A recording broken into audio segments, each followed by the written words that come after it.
Greetings. This recording does not contain any analysis of the lore of Destiny. Instead, it is a supplemental track that was made for those who have not had the time to read the new information. Be forewarned that any interpretations that I have inferred as a reader does not reflect the meaning originally intended by the writers over at Bungie. If you would like to dive deeper into the entries, I would strongly suggest reading the entries for yourself. That being said, here is The Forsaken Prince. The Length of a Chain, Part 1. Jolyon, my man, Uldren Sov whispers. You and I are going to take the Black Garden. Oh yeah? Jolyon Till, the Ratchus, famous amongst crows, sniper, scout, and teller of tales, lies full sprawl prone at Uldren's side. The scrubbed-down length of a supremacy rifle, snugged against his shoulder, nearly doubles his height. I heard you and I were going to float Saturn in a bathtub. I'm serious, Joel. And you'll be dead serious if you go to Mars, hardy har har. Target range, 2,900 meters. Wind and rotation? Wind, 21 kilometers per hour from your 3 o'clock. You are 2 degrees off spin north. I'm going, though. I really am. You gotta come. You'll never live it down if you miss this one. I'll never live anything down if I'm dead. Shot ready. Send it, Uldren says. The supremacy booms and kicks into Jolyon's shoulder. Uldren doesn't even bother to check that it's a bullseye. You've been with me on all the big ones, Joel. I can't do it without you. Besides, he opens his hand to reveal the ejected cartridge snatched from midair, cobra quick. If we don't do it, some Guardians will, and the next thing you know, Mara will be inviting them in to do crow work. Joel rolls onto his right flank to regard Uldren. The Master Crow grins his winningness. Jolyon Till, the Ratchus, squints and slaps the mag release one-handed. Uldren catches it. You're a lot like your sister, Jolyon sighs. Except that when she plays dirty, she doesn't smile so big. I got all the charm in the family. Uldren waits patiently for Joel to work the bolt and eject the chambered round. He usually wins this little game, but sometimes Joel surprises him. Nobody's ever been inside the garden. Imagine what we'll find. Nameless horrors? They're all nameless when nobody's named them, Joel. Nobody's ever been. Isn't that enticing? No, because your sister's forbidden it, Uldren. That, he says cheerfully, is how I know it's worth doing. And because the awoken people will thrill at another tale of his narrow survival. Mara's never really understood how much heroes matter to people. A queen is an indispensable thing, but a hero, now you know what he wants, when he's lost, when he's won. The Length of a Chain, Part 2. Their departure is meant to be secret. Nobody will turn out, he assures Joel. We'll slip away at zenith. By the time anyone catches on, we'll be aerobraking into Meridian Bay. You're insufferably cocky, Joel says. And by the time we go, the whole city will know you're up to something. They will not. When they set out for their ship, they find the promenades and galleries aswarm with cheering throngs of Uldren's fans and followers. He waves and waves, turning and grinning, in a better mood than he will maybe ever be again. And if one dark mote burns within him, it is the fear and certainty that these people love him only because he is closest to their queen. Do they ever ask themselves why he is constantly breaking her rules? Why he always ventures so far from her? He wants his sister's approval. He knows and accepts that. But he wants her approval for something she did not anticipate, did not plan or foresee, and did not account for. He wants her to thank him with surprise. If you hurl yourself away from someone to test the length of your chain, you cannot know the chain's length until it draws you short. Does that make sense? Uldren thinks so. Uldren is afraid so. Either he is truly free of his sister, free to choose to stand at her side, to choose of his own free will, or the chain is longer than he has managed to run. At the Gate, Part 1. Give Uldren Sov the chance to torment a Guardian, and he will take it faster than you can shout, Rasputin shot the Traveler, an opinion he lobs into Guardian's mind whenever he can. He hates the Traveler's horseflies, the way anyone would hate an infant godling issued with coloring book morality in a whining, know-nothing paperweight. They are self-righteous, cocksure, callously instrumental intruders in a system they don't need to understand. He hates that most. the ability to move through the world without caring about how it works. So he's done everything to Guardians he can think of. Shot them up, shot them down, sent them on doomed quests, dunked their ghost in intolerably stinky silphenol, drilled holes to bury their obnoxious patrol beacons inside solid rock, tricked them into disassembling mighty weapons. But every time he gets into a gunfight, he wonders what it must be like to do this without any sheer raving terror. "Jolyon!" he hisses, as the goblin downslope lobs another slap grenade his way. "Jolyon, where are you?" Nothing. The grenade detonation pops Uldren's ears and pushes ozone up his sinuses so hard that he sneezes. The goblin fires at the sneeze. Glassy shards of melted sand ricochet off his cover and shatter into chiming airbursts. He is 300 meters upslope. Guardians, armored Cabal, and fearless Vex may fight at point-blank range. Mere mortals still hang back so far they can barely see their targets. The infernal thing about Vex is they teleport. Uldren's not sure if he's pinned down by 10 goblins or 1. A bullet cracks past. At the gate, Part 2. Radiolorian fluid splashes on the sand. "I got it," Jolyon radios, breathless. "But I'm pretty sure I also got made." Confirmation arrives in a fuselage of Cabal mortar shells, smart munitions that home in on the sound of the rifle shot. Usually the Cabal do not waste them against Vex. Some Centurion must be eager to use her toys on a target that won't teleport away. Uldren sucks air in relief when Jolyon clicks his transmat switch to signal he's okay. Uldren gets up panting. He can just see the gate to the garden. Everyone knows where it is. Sure, it's just getting inside that's the trick. The air blurs. A roiling cloud of vacuum flux blocks his view, and then, in a blast of discharge, a Vex Minotaur strides into existence. Uldren curses, throwing a jamming grenade, and runs. "There has got to be a better way to do this," he gasps. "Any ideas?" "Only the one you don't like. Thread the gate with a ship coming in at Mach 20.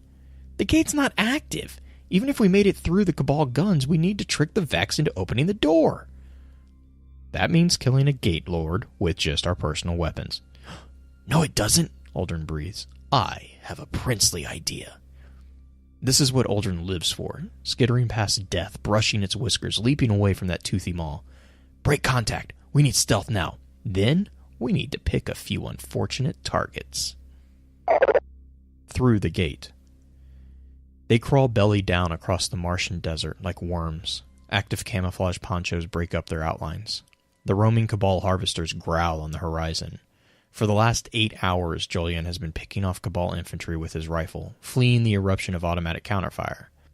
Uldren has listened on cracked battle nets as mightier weapons are invoked and brought to bear. The war machine is now inflamed, swollen with outrage.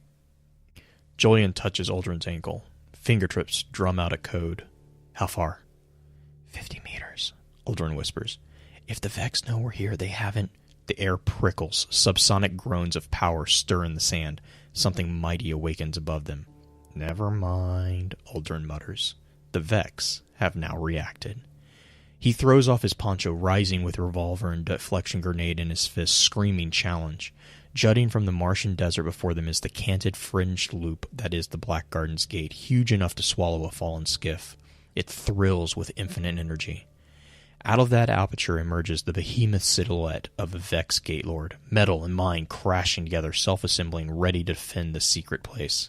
The Vex are born here, in the sense of baptism, consecrated to the service of some terrible purpose that the machines found within. "Hey, big guy!" Uldren shouts. "Over here!" Calmly, carefully, Jolyon Till the Ratchus begins to fire his rifle straight up into the sky. The reports of the Supremacy's huge cartridges spill out across the dunes. The Gatelord towers above them. Uldren whoops and hip-fires a couple rounds into the sand at its feet. "Can you dance, sir?" he bellows. "Have you got the footwork?" Inside the Vex entity, there are mighty algorithms constructing a model of this merely temporal place, calculating potential threat, weighing the utility of weapons discharge against the good that power might do elsewhere. This computation is the only reason Uldren's still alive. The bone mic tuned to Cabal tactical channels wakes up at Uldren's throat. They have localized the sound of Jolyon's rifle and are responding. He hollers up at the Vex behemoth and starts to jig. "It's gonna rain on Mars! It's monsoon season in Meridian Bay! Did you see the forecast?" He grabs Joel by the hand and pulls. Together they sprint towards the Gate Lord and its charge. The Vex machine must know what's coming, but it has to weigh the certainty of Cabal against the tiny possibility of these microbiotic motes slipping into the gate. The Gate Lord raises a weapon to obliterate them. They skid into the gate's threshold, and Uldren activates the deflection grenade as so hard he nearly breaks his thumb. A perfect sphere of topologically defective space-time blinks into being around him. He holds Jolyon close, and together they calm their breath. The barrier is impenetrable, but it will not last long. Until then, there's only so much air to breathe. Outside, the full fury of a Cabal fleet carrier lands on the Gate Lord. When the barrier fades, the Gate Lord is dead, and Uldren and Jolyon are no longer on Mars. In the garden. Uldren and Jolyon huddle together, shivering beneath a canopy of white tongues. The rain pours down. Uldren can't tell where it comes from exactly, somewhere up in the green mist. But the rain falls, and he and Jolyon turn their heads up to drink, here at the bottom of a chasm between two flower fields, where the garden's immaculate surface divides into tropical fetor. "Everything grows here," Jolyon mutters. "Look at your nails." Uldren studies his hand. He has a dreadful image of his fingernails developing into tight, down-curved loops that curl around back into his fingers, completing a hideous circuit to their root. It's awful, and yet it's wonderful in a transgressive way, in a newborn, screaming way. It speaks to him of new and secret things happening here. "They're dirty," he says. "But I trust you'll forgive me on that account. Rain's not letting up. Shall we move?" "Aye." Jolyon hauls himself up with a fistful of slithering vines. They try to coil around his wrist. Tiny teeth shaped like letters saw at his skin. He stares at them, starts to say something, and jerks his arm away. "Are you all right?" "For now," Jolyon mutters. "For now." They move down the length of the chasm, green mist swirling overhead, ankle deep in wet compost of flower petals and rich black soil. Wide, flat beetles with arching horns wrestle in the earth. Uldren flips one on its back. The beetle has no interior. Seen from below, it's just a hollow shell. Jolyon pulls up a fern, and its roots are the branching metallic threads of a circuit board. Tiny squirming things shaped like wet microchips mill in the exposed soil. "I don't like this place," Jolyon whispers. "We should get back to the surface." He means the garden's surface, the manicured sectors of red flowers that stretch away toward a distant mesa. But it's far too Vex up there, Uldren thinks. They've been in here, gardening, moving earth, making walls, building their ancient constructs of stone and light, trying to tame this place. "It's life," he breathes.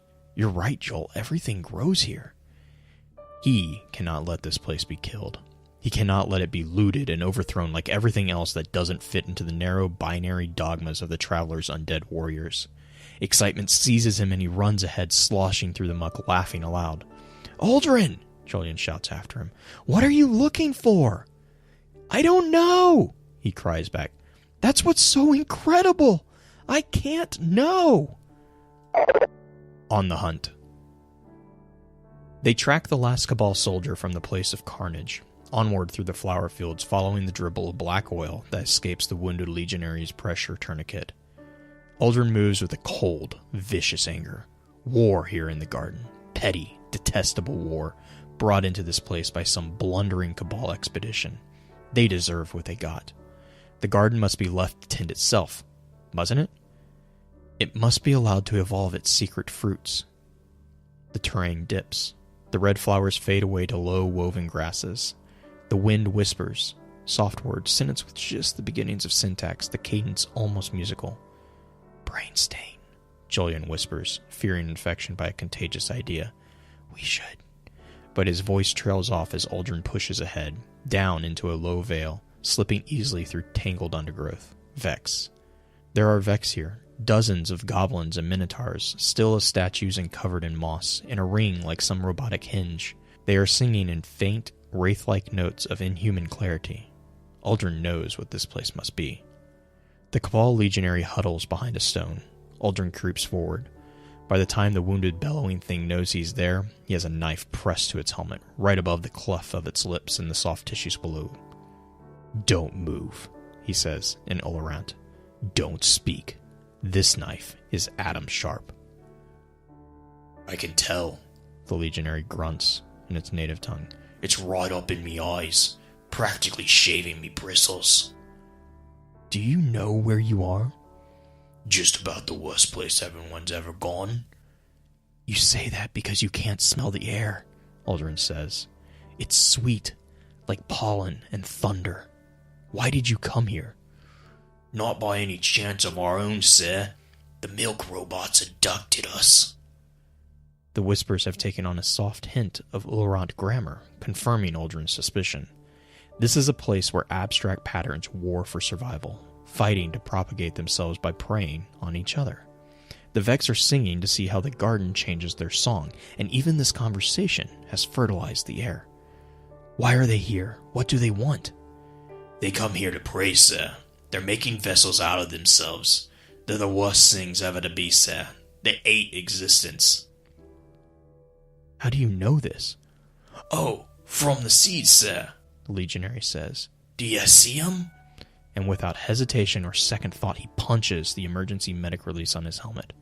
The pressure seal breaks and a ring of black gel sprays out, hissing.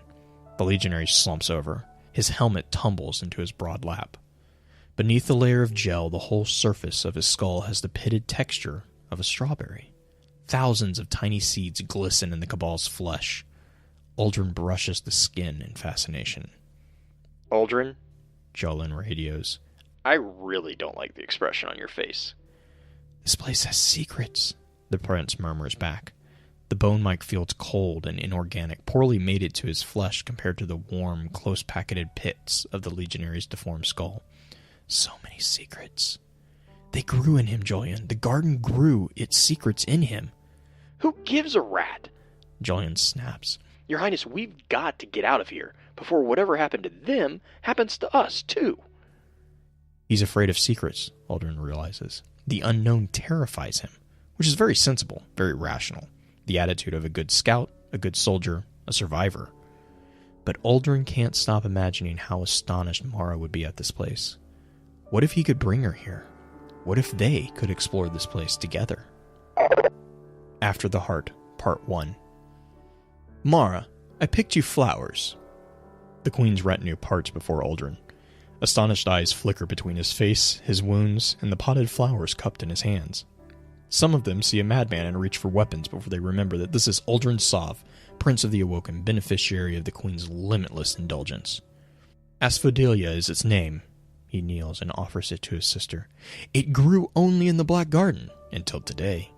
We will plant it here in our dominion, where I know it will take root and flourish. It will remind the people of our twin heritage. For a terrible moment, Mara is unreadable. Then she smiles and beckons. Our brother has attained the Black Garden and returned to us. Come forward. She peels a single petal from the flower and lays it across her fingertip, holds it up to the light. Magnificent. Ilian, see to it. She passes it off. Aldrin swallows protest. He'd hoped she might plant it herself. Afterward, in private, she is silent and still. He tells her everything he remembers. Did you see the heart? She asks, softly. After the Heart, Part 2. The heart. Aldrin considers his sister's question. After a while, his memories become confused. He was running through a thorny grove, and the branches and prickles were tearing at his cheeks. Huge wet fruit slapped against his shoulders and detonated in overripe pulp. Fruit shaped like heavy swollen ghosts. He was huddled with Jolyon beneath a thick cobweb, holding his breath as they listened to voices argue just outside. His heartbeat. Was it his heartbeat or another's? He was in an apartment block. He remembers that. He was sitting in the laundry room, a place with a black and white checkered tile floor, watching his crows tumble over and over in the dryer, black feathers flurrying, beaks clattering. A big old female Cabal sat in the tub to his left, scrubbing her back with a wire brush. A Vex goblin with the face of Alice Lee in its stomach stood behind the counter selling detergent. Aldrin, she said, you've got a hole in you. The Cabal grunted in agreement. He looked down at himself, and there was a hole in his hand, black and perfectly round. His dryer ran out of time, but his crows were still wet. Aldrin, Mara shaking him. She does not ordinarily touch anyone. Did you see the heart? It seems the most natural thing in the world that a garden should have a heart. The Vex infest the place, he says. It gives them something they crave. It grows them toward what they want to be. You didn't answer the question, Mara says coolly. It's a perfectly sensible observation. It's the strangest thing Aldrin has ever heard her say. Whatever the heart of that place is, he says, pacing, it's a seed, I think. A seed left behind to grow, like a note of glimmer, or, the idea strikes him as a thunderbolt, or a tripwire, bait to attract those who seek out and destroy what they don't understand. Bait for guardians. Bait to mark some milestone in the traveler's recovery. I told you never to go there, Mara says. Her eyes burn. She draws her cloak tight. Are you not devoted to me? Sister, he says, of course I am.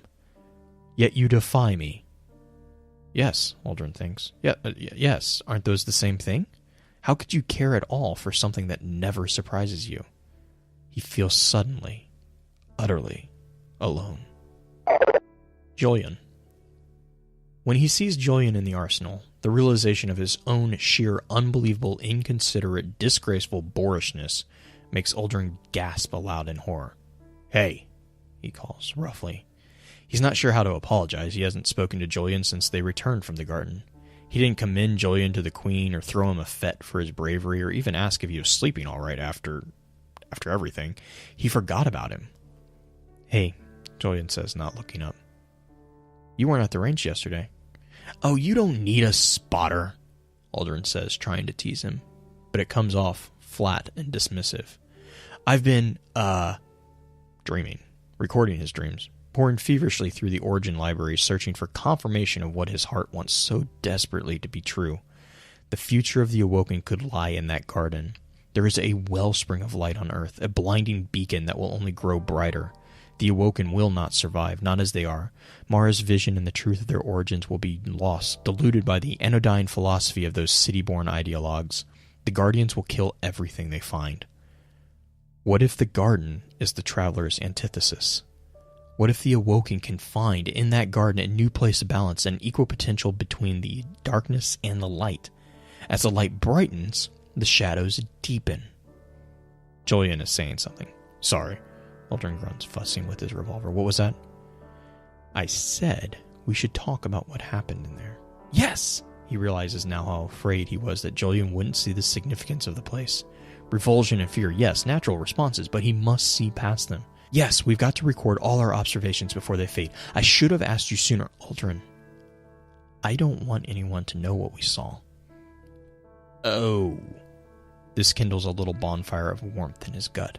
Of course, no one else has to know our shared secrets, I wish I didn't remember what I saw, Jolyon says, fumbling his rifle's firing pin.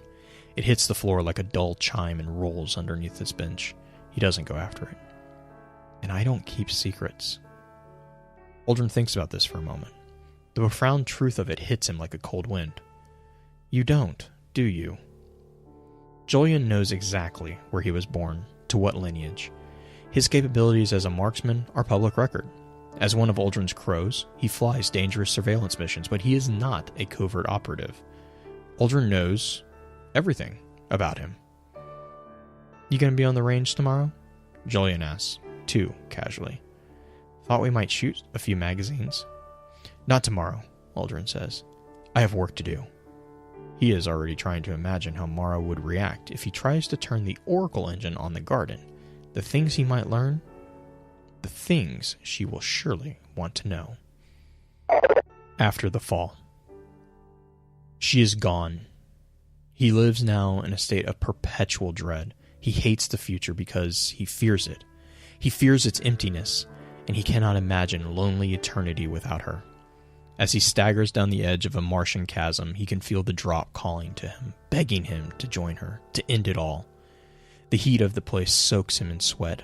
The dead chassis of one of his old crow drones slung over his back feels like it's compressing his ribs, pushing his lungs up against his sternum, expelling his breath. He needs the drone to fix his ship, again. He must get off Mars. He must start looking for her. The weight of the crow drone slams him down on hands and knees. His vision swims, stars and shining harbingers soaring through the ring plane, and a wall of terrible light. And he sees the moment the dreadnought took everything from him the moment his sister finally, absolutely, utterly ran out of secret plans.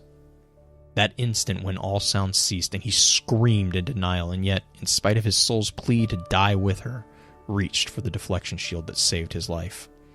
He crawls until he can rest in the shadow of a dead Vex block. He crashed in the Candor Isles, not so far from the gate to the garden, the place where he saw another path for the Awoken. Why had Mara never accepted his invitation? He has been hearing her, thirst hallucination, surely, but there is that hum, that whisper, that thrill of starlight in his skull. A flock of his crow drones found his crash site and repaired his fighter. He made it halfway to orbital velocity before a Cabal gun clawed him out of the sky and sent him crashing down into Hellas Basin. Now, his crows are dead and the fighter is probably beyond repair, and his sister is gone. His sister is gone. And he followed her, and all his people followed her, because he and they were sure that she had a plan. She always had a plan. Something better than dying by the thousands for a city that does not care. He should go home. He should go home. If he can find a way, but will he have the strength? He cannot be the champion they loved. He cannot restore their faith in the purpose of the Awoken or in his sister's design. He no longer believes. This world is a carcass now. The scars of the Guardian's passage. Cabal's fortress is reeking of decay, littered with flesh and bone and broken armor. The shattered chassis of Vex littering the sands. A place of death. Death and war. A war that tilts on the fulcrum of the Traveler, brought upon it by the puppets of that Traveler, the fulcrum of war. There is something in his eye. He blinks and blinks, trying to rub it away, and as he does, he struggles to hear her, to sense that prickle of starlight under his skin. She will tell him he is on the right path. She will tell him she's still alive. He feels nothing. Kings. When at last they drag him before the Kell, he has already been transformed by weeks of abuse, weeks of beating, and forced runs and animal pen conditions, into a happy man. The mighty Kell of Kings tells him clearly, but not concisely, what it thinks of him. Prince Uldren of a ruined house, lesser of two siblings, bested by Skolas, blinded by Varric's less than Dreg, squanderer of fleets, last of the Awoken nobility, last of his kind. When Uldren looks up at him, he does not even need to speak the truth. The Kell of Kings has named Uldren, and in doing so, it has named itself. The broken ruler of a broken house. The last Kell. You can do what I cannot, the Kell tells Uldren. You broken, beaten thing. You have no pride, so you will lose nothing when you give the word that must be given. It is twilight for the fallen, and we must lay our banners down. And to the groaned and growled protest of its court, the Kell of Kings kneels to Uldren. I bow to thee, it says, for in thy downfall and disgrace thou bearest the weakness we cannot. Thou shalt tell the Elixni to tear off their banners. Thou shalt tell them that we must all surrender to each other. We must give up our rivalries, or we will not survive. Wilt thou do this for that one dying people, prince of another? He will do it. He will gain soldiers and ships and resources to begin the search. He found them, he himself, by risking everything and surviving, as he always does. He feels her in his heart. She is still out there. She needs him more than ever. In the pit of his suffering, her voice came clearly to him, like the way she once appeared to him while he was being beaten to a pulp in a zero-G brawl. She is out there waiting for him, and everything will be all right. He will be there for her. It will be all right. Fanatic, Part 1. She's been silent too long. The whole solar system groans with the bruises of war. Uldren lives in constant suffering, a numb, scowling pain that drives him to ether and worse distractions. He has never felt the light this strong. He has never known pain so deep. How many centuries with his sister, and how quickly he's disintegrated without her. Why won't she speak to him? The reef burns around him. Shattered asteroids and cracked habitats spill bright flakes of debris. There is nothing quite so stark and brilliant as sunlit wreckage in a vacuum. The reef is huge, but dense, too. Its structures and people gathered in tight clusters against the vastness of space. Orcs and the Red Legion ripped great holes in the reef. Oh, if only Uldren had told Petra that Trog's broken legion was a Trojan horse. But Uldren has nothing to give to a regent who surrenders her people to the traveler. She has always wanted Mara's approval, little Petra. Always wanted to integrate herself. But she's never understood what Mara respects. She's never been willing to take the hard road to Mara's trust. That's why Mara doesn't speak to Petra. But Mara has not been speaking to Uldren either. He kicks off the wrecked hull of the Corvette.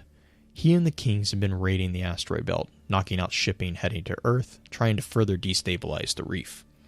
Uldren has killed his own subjects, and at first that left him wretched with guilt, curled up in the hard cell where he sleeps. But didn't Mara lead thousands of her subjects to their deaths for a still enigmatic gooder good? How is this any different? She has always intended her people for the altar. The Awoken are pawns in her design. It's up to Uldren to set that design back on track.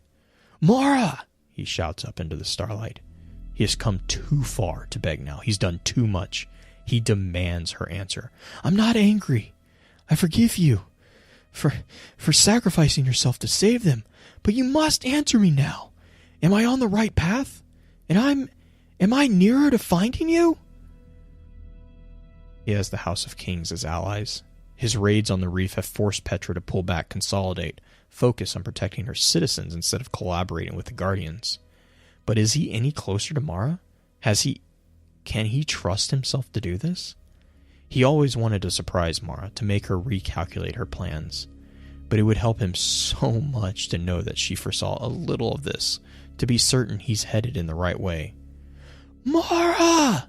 he cries, blinking against the persistent soreness in his right eye. "Sister! Have you forsaken me?" Something answers him. Fanatic, Part 2. Just a whisper. Just a brush of reassurance. Just a quaver. "Uldren, my rescuer." He follows the voice. The violence of his thruster burns bruises his body. Down from the tumbling Corvette to the harnessed asteroid below, where shattered servitors and the wreckage of Shanks mark the site of a losing battle. Guardians ambushing a fallen party. His suit's chemioceptors detect a trace of ether. He follows it in. And there it is. A fallen Archon, crumpled in the dust. Ether hisses through entry and exit wounds cauterized by brutal solar flames. The mark of the golden gun. Uldren hisses in disgust as he traces Guardian's footprints in the dust. They must have sprinted off together in a rush, no doubt to farm some other site where skiffs were coming down with mining parties. He triages the Archon's wounds. Mortal. The victim is shaking now, trembling under Uldren's hands. He wants so badly to do something, anything to ease the poor soldier's passing. To have the power some say his sister had to save just by proximity. Does he wish it? Does he wish to save this poor thing? He does! He does! His eyes burn with sympathetic tears as he works to bind the Archon's wounds.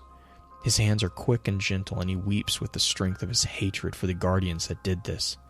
As tears stain the Archon's wound, the ether roiling through Uldren's fingers slowly grows heavier, darker, more noxious. He does not notice. Finally, he leans back to smear his knuckles across his eyes.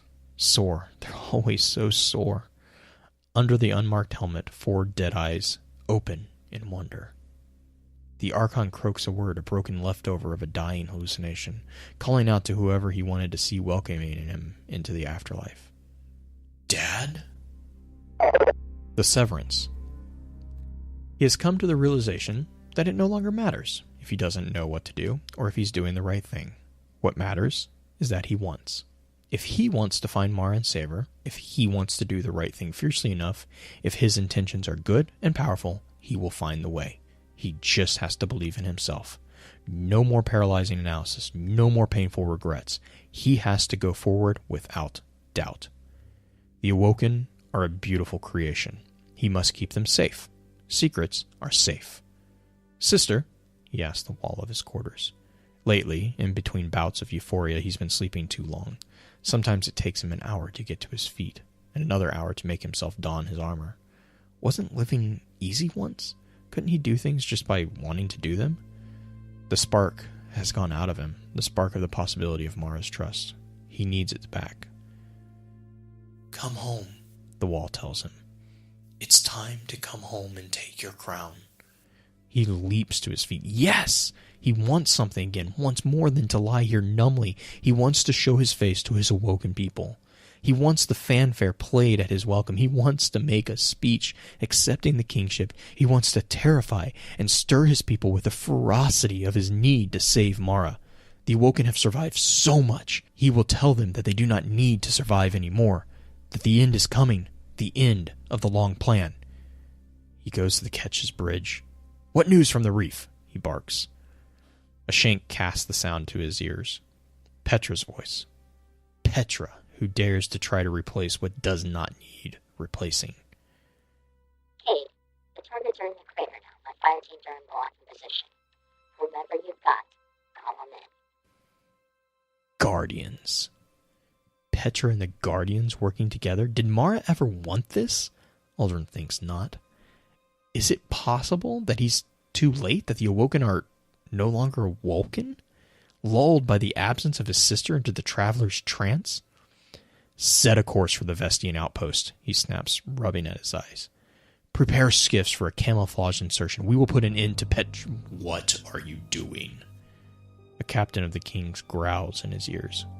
The House of Kings is very satisfied with the state of the Awoken Demons, and if we interfere, we will certainly attract Guardians. Insubordination. She would have never have tolerated this. Ah, Aldrin says, careful to keep his voice light. Yes, of course. The itch in his eyes resumes, and he discovers that he has a new desire. A new thing he fiercely wants. Fikrul. The Archine he saved is named Fikrul, and he worships Aldrin like a father and a god. Aldrin understands now what brought them together. They each see a future for their broken people, a future that cannot be obtained by looking back. Fikrul tells Aldrin how the Fallen have been crippled by their dependence on machines, how they have clung to tradition instead of hurling themselves into the abyss, seeking rebirth through extinction into a new species. I feel the same, Aldrin tells Fikrul, whittling a tiny model galat from an ingot of steel. We say we exist on the thin line between dark and light, Fikrul, but my people have always been easily led astray. What future do you see for Awoken? Fikrul asks him. What future? After he finds and saves Mara, he realizes that he doesn't care. He has spent so many centuries stalking the perimeter of Awoken society, fighting off challengers, spying, sneaking, doing Mara's dirty work. Nothing has value except in its relation to Mara's plots. Not even himself. They can die, for all I care, he says with a viciousness he'd never expected of himself. Didn't he want to save his people? No. Mara was willing to destroy them for her purposes. The Awoken have no value at all except in service of her design. If some part of them survives, it will be the worthy part. Does he wish for an Awoken extinction? Is that what he truly wishes? We have work to do, he tells Fikrul. The House of Kings has become inconvenient to my plans. I wish to, he wags his knife, divest. Fikrul looks up sharply from his own knives. Dark ether seethes like mist around his face. It is time. We show them the future now. Docking. Honorless at the end. Gasps the former Kell of Kings. Faithless and false. Your sister's will kept us from the great machine, Aldrin Sov. She challenged the wolves by right of noble lineage, but you skulk in shadows and filth. You hide behind your bruises like a dreg. Funny, you should mention that, Aldrin sneers. He knows he's sneering, but this worthless thing deserves it. What did the Kell of Kings ever want? To go backward. More servitors, more machines, more of the past. Aldrin sees now that extinction is only the beginning. That the bones of what you become can act more powerfully than the flesh of what you leave behind. Fikrul. Shattered servitors and dead fallen loom in ether-frosted mounds behind Fikrul. He comes forward silently, hulking, horrific, his headdress gritting out the firelight into blocks of shadow and smokes. He carries 2 shock daggers. "We are the last of our kind," Uldren tells the Kell. "My sister is gone. So is the idea of your great machine. The difference between us?" He leans in to hiss. "My sister's coming back." In 4 swift cuts, the Archon of the Scorned Barons docks the Kell of Kings. Uldren tears the House of Kings sigil hanging from the new Dreg's belt and holds it high for all to see. The kings are dead.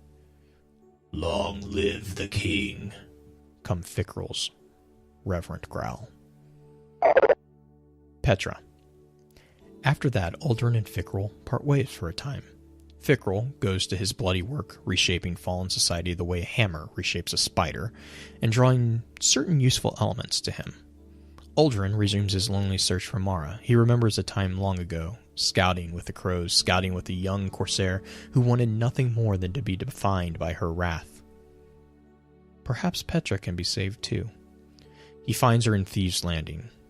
What's she doing here? Mara would have never stooped to this, trading information with a criminal in the lowest places of... "So few of us remain," he tells her, and in that moment, seeing the shame in her, he knows she is too far gone. She cannot be saved. That night, he weeps for Petra. Mara comes to him in the darkness. She has heard his sorrow. He looks up in wonder, his sister sending her will and wisdom to watch over him. He knows then that it will be all right. 3. Part 1. "Admit it! Admit it that you trapped my sister in the Dreaming City." "I did not," Jolyon says. "She is not trapped, Uldren. She is dead."